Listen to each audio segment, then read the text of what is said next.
एक दिन मदीना में एक सहाबी फौत हुए और रसूलुल्लाह सल्लल्लाहु अलैहि वसल्लम बाकी सहाबा के साथ इस सहाबी का जनाजा लेकर कब्रिस्तान की तरफ जा रहे थे। लेकिन एक आदमी आप सल्लल्लाहु अलैहि वसल्लम का छुप छुप कर पीछा कर रहा था और आहिस्ता आहिस्ता आप सल्लल्लाहु अलैहि वसल्लम के करीब होने की कोशिश कर रहा था। जैसे ही मुसलमान कब्रिस्तान पहुंचे, ये आदमी सीधा आकर आप सल्लल्लाहु अलैहि वसल्लम के पीछे बैठा। लेकिन अचानक आप सल्लल्लाहु अलैहि वसल्लम समझ गए कि ये आदमी चाहता क्या है और आप सल्लल्लाहु अलैहि वसल्लम ने अपनी कमर से चादर हटा दी। इस आदमी ने आप सल्लल्लाहु अलैहि वसल्लम की कमर पर एक निशान देखा और ये देखते ही वो आदमी रोने लगा। ये देखकर सब मुसलमान हैरान थे कि ये हो क्या रहा है। इसीलिए आप सल्लल्लाहु अलैहि वसल्लम ने इस आदमी से पूछा कि बताओ तुम कौन हो और तुम्हारी कहानी क्या है। उस आदमी ने अपनी कहानी शुरू की और कहा, मैं मदीना में एक यहूदी का आम सा गुलाम हूं, लेकिन मैं हमेशा से ऐसा गुलाम नहीं था, बल्कि मेरा ताल्लुक दुनिया की सुपर पावर पर्शियन एम्पायर से है।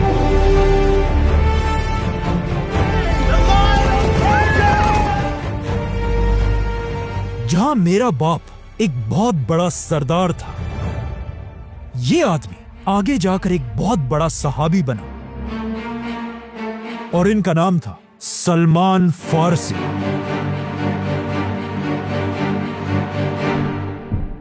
हजरत सलमान फारसी पर्शियन एम्पायर के एक सरदार के घर में पैदा हुए, इसीलिए उन्होंने बचपन से कोई काम नहीं किया था और एक शहजादे की तरह अपनी जिंदगी गुजारते थे, जहां वो सारा दिन अपने खुदा आग की इबादत किया करते थे।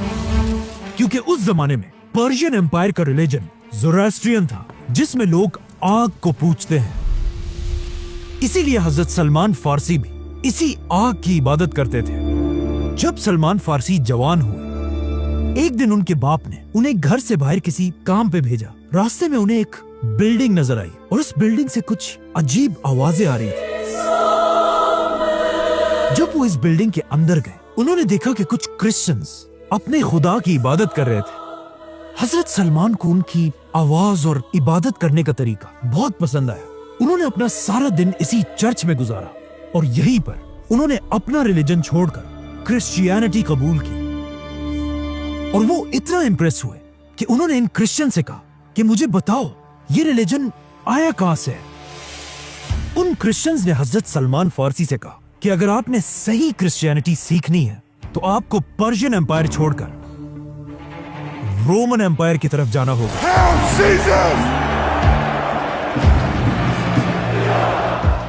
जैसे ही सलमान फारसी वापस अपने घर गए और ये सब उन्होंने अपने बाप को बताया, हजरत सलमान फारसी के बाप को इतना गुस्सा आया कि उसने इन्हें अपने ही घर में जंजीरों से बांध दिया। लेकिन सलमान फारसी अपना माइंड बना चुके थे। उन्होंने किसी तरह इन जंजीरों से अपने आप को छुड़ाया और अपने घर से भागकर पर्शियन एम्पायर को छोड़कर रोमन एम्पायर की तरफ चले गए और वहां पहुंचते ही सबसे बड़े क्रिश्चियन आलिम के स्टूडेंट बने। लेकिन कुछ ही अरसे बाद उन्हें समझ आ गई कि ये आलिम एक करप्ट आलिम है, जो दीन के नाम पर लोगों से चंदे जमा करता है और इन चंदों से अपने खजाने भरता है। कुछ ही अरसे बाद जब ये आलिम मर गया और लोग जमा होकर उन्हें बहुत इज्जत से दफना रहे थे, हजरत सलमान ने उस आलिम के सारे खजाने लोगों के सामने खोल दिए और इस आलिम को सबके सामने एक्सपोज कर दिया। ये देखकर लोगों ने उस आलिम को दफनाने के बजाय एक खंबे पर लटका दिया और उसे पत्थरों से मारने लगे। इस करप्ट आलिम की जगह अब एक नया स्कॉलर आया, जिसके बारे में हजरत सलमान फारसी कहते हैं कि वो वाकई में एक बहुत ही नेक स्कॉलर था। लेकिन जब बहुत अरसे बाद ये आलिम भी अपने डेथ बेड पर था, हजरत सलमान फारसी उनके पास गए और उनसे कहा, मुझे एक ऐसे आलिम के बारे में बताएं जो आपकी तरह एक नेक आदमी है। हजरत सलमान के टीचर ने उन्हें इराक में एक बहुत बड़े आलिम का बताया, जिसके बाद वो सीधा शाम को छोड़कर इराक की तरफ रवाना हुए और उस नए आलिम के साथ रहने लगे। जैसे ये आलिम भी मरने के करीब हुए, हजरत सलमान ने उनसे भी सेम क्वेश्चन पूछा और उन्होंने हजरत सलमान को तुर्की में एक और आलिम की तरफ रवाना किया। तो अब हजरत सलमान तुर्की में रहने लगे और जब ये स्कॉलर भी मरने के करीब पहुंचा, उन्होंने हजरत सलमान को तुर्की में एक और आलिम की तरफ रवाना किया। एंड ऑफ कोर्स कुछ अरसे बाद जब ये आलिम भी मरने लगा तो हजरत सलमान ने फिर इस आलिम से भी पूछा कि मुझे किसी बड़े आलिम की तरफ भेजें, लेकिन इस आलिम ने उन्हें कहा कि नहीं, मेरे बाद अब पूरी दुनिया में हमारे रिलीजन का कोई भी बड़ा आलिम नहीं रहा, क्योंकि हजरत सलमान के ये टीचर्स नेस्टोरियन क्रिश्चियंस थे, जो उस जमाने के बाकी क्रिश्चियंस से बिल्कुल डिफरेंट थे, क्योंकि दुनिया के बाकी सारे क्रिश्चियंस ईसा अलैहिस्सलाम को अपना खुदा मानते थे, लेकिन ये क्रिश्चियंस उन्हें सिर्फ एक इंसान समझते थे। बाकी सारे क्रिश्चियंस मरियम अलैहिस्सलाम को मदर ऑफ गॉड कहते थे, मतलब खुदा की माँ, लेकिन नेस्टोरियन क्रिश्चियंस मरियम अलैहिस्सलाम को सिर्फ जीसस एक इंसान की माँ समझते थे, जो बिल्कुल मुसलमानों के बिलीफ के साथ मिलता जुलता है। इसीलिए उस स्कॉलर ने हजरत सलमान से कहा कि अब बाकी सारे क्रिश्चियंस को छोड़ो, क्योंकि वक्त आ चुका है दुनिया में एक नए पैगंबर के आने का, और मैं तुम्हें उस पैगंबर की निशानियां बताता हूं। वो पैगंबर इब्राहिम अलैहिस्सलाम के रिलीजन पर होगा और वो अरब की जमीन पर पैदा होंगे। वो एक ऐसी जगह की तरफ हिजरत करेंगे जहां बहुत सारे खजूर के दरख्त होंगे, और ये इलाका 2 वोल्केनिक पहाड़ों के दरमियान होगा। वो पैगंबर कभी भी किसी से चैरिटी नहीं लेंगे, लेकिन अगर कोई उन्हें गिफ्ट दे उसे वो एक्सेप्ट करेंगे, और उनकी पीठ पर नबूवत का एक यूनिक निशान होगा। और ये सब कहने के बाद वो स्कॉलर फौत हो गया। लेकिन ये निशानियां सुनते ही हजरत सलमान ने अपना सारा सामान बांध दिया और किसी तरह तुर्की से अरब जाने की प्लानिंग करने लगे। आखिर उन्हें दूर से एक अरब काफिला नजर आया। हजरत सलमान ने इन काफिले वालों से कहा कि अगर तुम लोग मुझे अरब तक ले जाओ तो मैं इसके बदले में तुम्हें अपनी बकरियां और गाय दे दूंगा। उन्होंने कहा ठीक है, और इस तरह हजरत सलमान फारसी दुनिया के आखिरी पैगंबर की तलाश में अरब की तरफ रवाना हुए। लेकिन जैसे ये काफिला अरब की जमीन पर पहुंचा, इस काफिले के धोखेबाज लोगों ने हजरत सलमान फारसी को पकड़कर उन्हें बाजार में एक गुलाम की तरह बेच दिया। सलमान फारसी को खरीदने वाला एक यहूदी आदमी था, जो उन्हें खरीद कर सीधा अपने घर लेकर आया, और हजरत सलमान फारसी के सारे प्लान्स टूट गए। लेकिन आहिस्ता आहिस्ता जब सलमान फारसी इस नए शहर में घूम रहे थे, वो ये देखकर हैरान रह गए, क्योंकि इस शहर में बहुत सारे खजूर के दरख्त थे और ये शहर 2 वोल्केनिक पहाड़ों के दरमियान में था, और इस शहर का नाम था मदीना। इसीलिए सलमान फारसी मदीना के हर कोने में जाकर उस पैगंबर को ढूंढने लगे। लेकिन मसला यह था कि यहां कोई भी पैगंबर नहीं था। तो अब सलमान फारसी अपने यहूदी मालिक के घर में उस पैगंबर का इंतजार करने लगे, और अचानक एक दिन हजरत सलमान फारसी जब उस यहूदी के बाग में एक दरख्त पर चढ़े हुए थे और नीचे उनका मालिक खड़ा था, अचानक उनके मालिक का एक दोस्त बहुत गुस्से में आया और उस यहूदी से कहने लगा कि मदीना के लोग तो पागल हो गए, ये एक ऐसे आदमी के पीछे जा रहे हैं जो अपने आप को एक पैगंबर कहता है, बल्कि वो आज ही मक्का से मदीना पहुंचा। अब ये बात सुनकर सलमान फारसी रज़ियल्लाहु अन्हु खुद कहते हैं कि जब मैंने दरख्त के ऊपर ये सब कुछ सुना तो मेरी हालत ऐसी हो गई कि मुझे डर लगा कहीं मैं बेहोश होकर अपने इस मालिक के सर पर ही ना गिर जाऊं। लेकिन उन्होंने अपने आप को कंट्रोल किया और दरख्त से जल्दी जल्दी नीचे उतरकर उस आदमी के पास गए और कहा कि ये तुम क्या कह रहे हो। हजरत सलमान की ये एक्साइटमेंट देखकर उनके यहूदी मालिक को गुस्सा आया। उन्होंने हजरत सलमान को जोर से मुक्का मारा और कहा, ऐ गुलाम, तुम्हारा इससे क्या लेना देना, जाओ अपना काम करो। लेकिन सलमान फारसी रज़ियल्लाहु अन्हु को समझ आ गई थी कि यही वो पैगंबर है जिसका मुझे मेरे टीचर ने बताया था। लेकिन अब भी कुछ निशानियां बाकी थी। इसीलिए इसके कुछ ही दिनों बाद हजरत सलमान छुट्टी लेकर आप सल्लल्लाहु अलैहि वसल्लम के पास गए और आप सल्लल्लाहु अलैहि वसल्लम को देखकर कहा कि मैंने सुना है आप बहुत ही एक नेक आदमी है और आपके साथ बहुत सारे गरीब लोग भी हैं, तो मैं आप सबके लिए ये चैरिटी सदका लेकर आया हूं। ये देखकर आप सल्लल्लाहु अलैहि वसल्लम ने सहाबा से कहा कि तुम ये खा लो, और खुद सलमान फारसी के सदके के खाने से कुछ नहीं खाया। जिस पर सलमान फारसी ने अपने दिल में कहा कि चलो एक निशानी तो पूरी हो गई। अब यहाँ पर एक बहुत ही इंटरेस्टिंग क्वेश्चन है कि आखिर आप सल्लल्लाहु अलैहि वसल्लम सदका क्यों नहीं लेते थे? क्योंकि कुछ स्कॉलर समझते हैं अगर आप सल्लल्लाहु अलैहि वसल्लम सदका एक्सेप्ट कर लेते तो फिर ऑफ कोर्स हर आदमी अपना सारा सदका सिर्फ और सिर्फ आप सल्लल्लाहु अलैहि वसल्लम और उनके खानदान को देता और बाकी सहाबा को कोई कुछ ना देता। इसीलिए आप सल्लल्लाहु अलैहि वसल्लम और उनका खानदान कभी भी किसी से चैरिटी नहीं लेता था। तो आप सलमान फारसी वापस अपने घर आए और कुछ दिनों बाद कुछ और चीजें जमा करके दोबारा आप सल्लल्लाहु अलैहि वसल्लम के पास गए और फिर उनके सामने खाने की चीजें रखी, लेकिन इस बार उन्होंने कहा यह सदका नहीं बल्कि गिफ्ट है। तो ये सुनकर आप सल्लल्लाहु अलैहि वसल्लम ने हजरत सलमान के गिफ्ट को बाकियों को भी खिलाया और खुद भी खाया, और सलमान फारसी ने सोचा कि दूसरी निशानी भी पूरी हो गई। अब सिर्फ एक ही निशानी रहती थी, आप सल्लल्लाहु अलैहि वसल्लम की पीठ पर नबूवत का निशान। लेकिन हजरत सलमान हैरान थे कि अब वो आखिर ये निशान देखेंगे कैसे, और ऑफ कोर्स पूछ भी नहीं सकते थे क्योंकि आप सल्लल्लाहु अलैहि वसल्लम के आसपास हजरत उमर और बाकी सहाबा हर टाइम तलवार लेकर खड़े रहते थे। आखिर हिजरत के कुछ ही अरसे बाद मदीना में पहला सहाबी फौत हो गया और इस सहाबी के जनाजे में सहाबा के साथ आप सल्लल्लाहु अलैहि वसल्लम भी शामिल थे। इसीलिए इसी दिन हजरत सलमान फारसी आप सल्लल्लाहु अलैहि वसल्लम का छुप छुप कर पीछा करने लगे। लेकिन जैसे ही वो आप सल्लल्लाहु अलैहि वसल्लम के करीब पहुंचे, आप सल्लल्लाहु अलैहि वसल्लम ने खुद ही अपनी कमर से चादर हटा दी और सलमान फारसी रज़ियल्लाहु अन्हु ने देखा कि आप सल्लल्लाहु अलैहि वसल्लम की पीठ पर वही निशान था जिसका उनके टीचर ने उन्हें बताया था। और ये देखकर हजरत सलमान फारसी रोने लगे और इसी कब्रिस्तान में सलमान फारसी रज़ियल्लाहु अन्हु ने अपनी पूरी कहानी आप सल्लल्लाहु अलैहि वसल्लम को सुनाई। वो सलमान फारसी जो किसी जमाने में आग की इबादत किया करता था, उसके बाद एक बहुत बड़ा क्रिश्चियन स्कॉलर बना और अब उन्होंने फाइनली इस्लाम कबूल कर लिया। लेकिन जैसे ही उन्होंने इस्लाम कबूल किया, उसके कुछ ही अरसे बाद इस्लाम की पहली जंग का वक्त, जंगे बदर।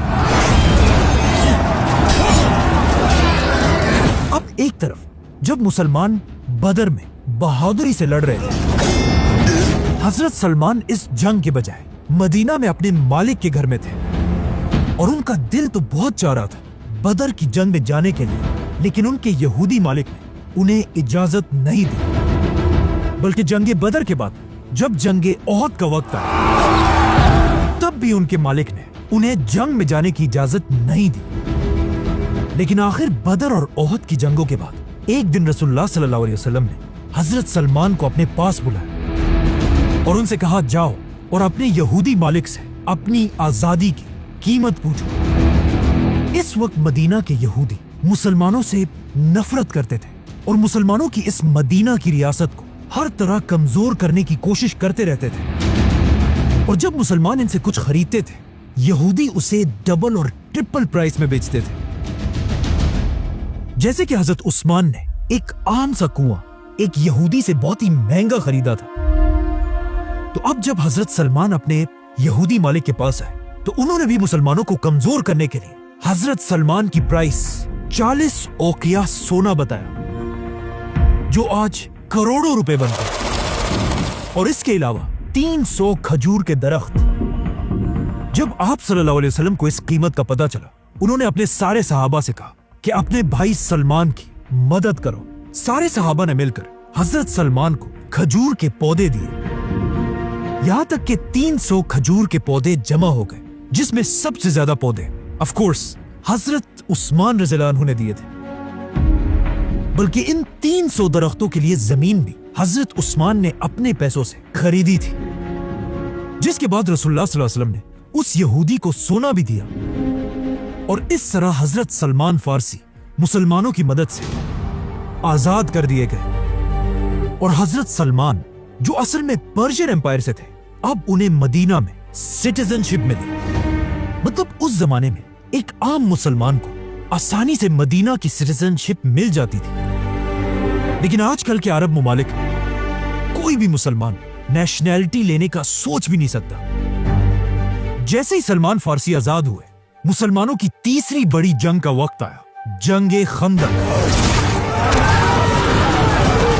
جب مکہ کا سردار ابو سفیان 10,000 کی فوج لے کر مدینہ پر حملے کی تیاری کر رہا تھا، جب اس کی خبر مدینہ تک پہنچی، آپ صلی اللہ علیہ وسلم نے سارے صحابہ کو جمع کیا اور ان سب سے پوچھا کہ ہم اس 10,000 کی فوج سے اپنے مدینہ کو کیسے ڈیفینڈ کر سکتے ہیں، جس پر سب صحابہ اپنی رائے دینے لگے، لیکن ان میں ایسی ایک بھی رائے نہیں تھی جو 10,000 کی فوج سے مدینہ کو بچا سکے۔ آخر اس محفل میں ایک صحابی کی آواز آئی جنہوں نے کہا کہ میرے پاس ایک آئیڈیا ہے۔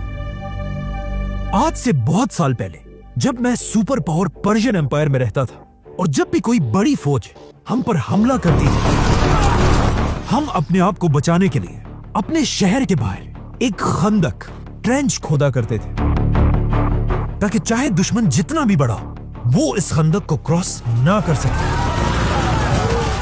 یہ اتنا نیا آئیڈیا سن کر سارے صحابہ آپ صلی اللہ علیہ وسلم کی طرف دیکھنے لگے۔ آپ صلی اللہ علیہ وسلم نے اپنا سر اٹھایا اور وہ مسکرا رہے تھے، جس سے سب کو سمجھ آ گئی کہ یہ جنگ خندق کی جنگ ہوگی۔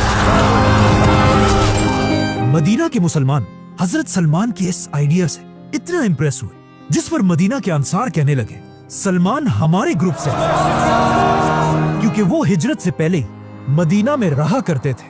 لیکن مدینہ کے مہاجرین نے کہا کہ نہیں، سلمان ہم سب سے پہلے ہی پرشین امپائر سے ہجرت کر کے مدینہ آیا تھا، مطلب وہ ہم مہاجرین میں سے ہیں۔ جس پر رسول اللہ صلی اللہ علیہ وسلم نے فرمایا کہ سلمان نہ انصار سے ہے اور نہ مہاجرین سے، بلکہ سلمان ہمارے اہل بیت سے ہے۔ یہ سن کر حضرت سلمان فارسی بہت خوش ہوئے، کیونکہ کچھ عرصہ پہلے وہ مدینہ کے ایک عام سے غلام تھے اور اب آپ صلی اللہ علیہ وسلم نے اپنی ہی فیملی کا حصہ بنا دیا تھا۔ جس کے بعد سلمان فارسی رضی اللہ عنہ کے آئیڈیا سے مسلمان جنگ خندق جیت گئے۔ اسی جنگ میں آپ صلی اللہ علیہ وسلم نے حضرت سلمان فارسی سے یہ بھی فرمایا کہ جب مسلمان تمہارے علاقے پرشین امپائر کو فتح کریں گے، تم بھی مسلمانوں کی اسی فوج میں شامل ہو گئے۔ جنگ خندق کے بعد آپ صلی اللہ علیہ وسلم نے حضرت سلمان کو ایک اور صحابی ابو درداء رضی اللہ عنہ کا بھائی بنایا، جو خود بھی سلمان فارسی کی طرح ایک بہت ہی نیک صحابی تھے، جو گھر کے بجائے اپنا زیادہ وقت مسجد اور عبادت میں گزارتے تھے، جس کی وجہ سے ایک دن حضرت ابو درداء کی بیوی نے حضرت سلمان سے ان کی شکایت کی کہ ابو درداء مجھے اور گھر کو بہت ہی کم ٹائم دیتے ہیں اور ہر دن روزے اور عبادت میں گزارتے ہیں۔ اسی لیے اگلے دن جب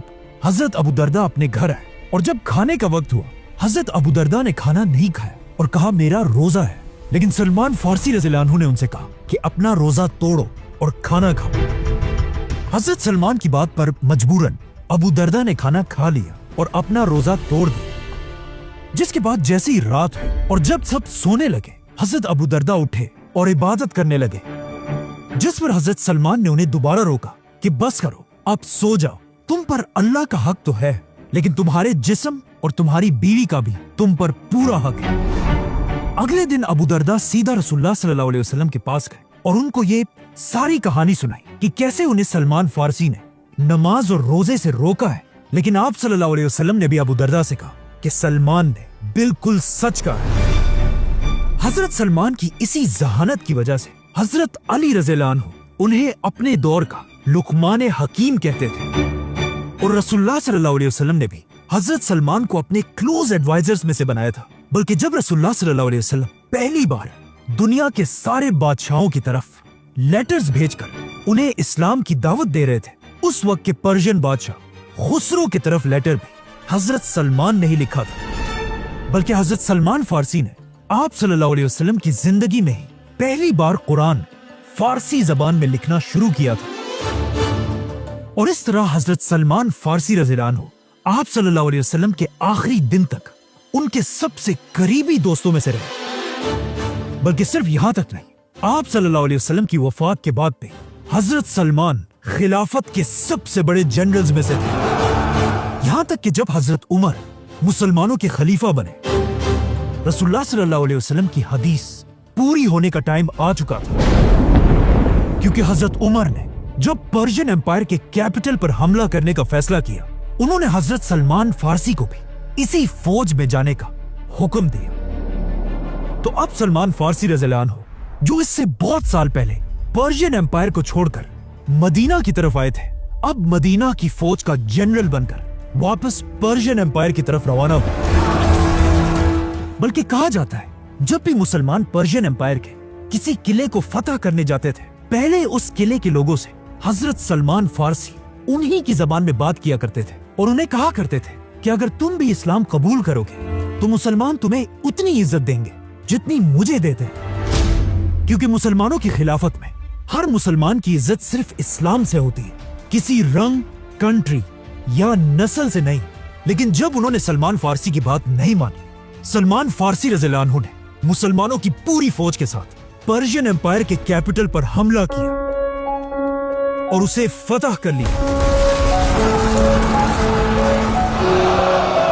जिसके बाद हजरत उमर ने हजरत सलमान को ही पूरी पर्शियन एम्पायर के कैपिटल का गवर्नर बना दिया, जहां उनकी तनख्वाह 5000 गोल्ड कॉइन्स थी।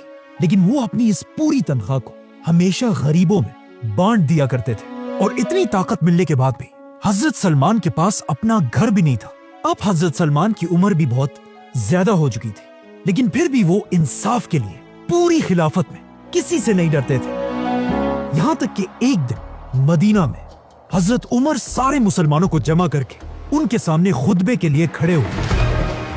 लेकिन जैसे ही उन्होंने अपना खुतबा शुरू किया, हजरत सलमान फारसी ने उन्हें आवाज दी और कहा, ए उमर, हम तब तक तुम्हारी बात नहीं सुनेंगे जब तक आप हमें ये ना बताएं कि आपने जो ये नया कुर्ता पहना है, इसके पैसे आपके पास कहां से आए, क्योंकि माले गनीमत में हम सबको एक एक कपड़ा मिला था, जिससे एक आम आदमी तो अपने लिए कपड़े बना सकता था। लेकिन हजरत उमर की हाइट 6.5 फुट से भी ज्यादा थी। उनके कुर्ते के लिए एक कपड़ा नहीं बल्कि 2 कपड़े लगने थे। हजरत सलमान की ये बात सुनकर खलीफा उमर रज़ियल्लाहु अन्हु को बिल्कुल गुस्सा नहीं आया, बल्कि उन्होंने अपने बेटे की तरफ इशारा किया और उनके बेटे ने वहां सबसे कहा कि मैंने अपने हिस्से का कपड़ा अपने वालिद उमर को गिफ्ट किया था, जिससे उन्होंने अपने लिए कपड़े बनाए। जिस पर हजरत सलमान फारसी ने खलीफा उमर से कहा कि अब आप अपना खुतबा शुरू करें और हम आपकी हर बात सुनेंगे। और आखिर हजरत उस्मान रज़ियल्लाहु अन्हु की खिलाफत में हजरत सलमान फारसी उसी पर्शियन एम्पायर में जहां वो पैदा हुए थे बीमार पड़ गए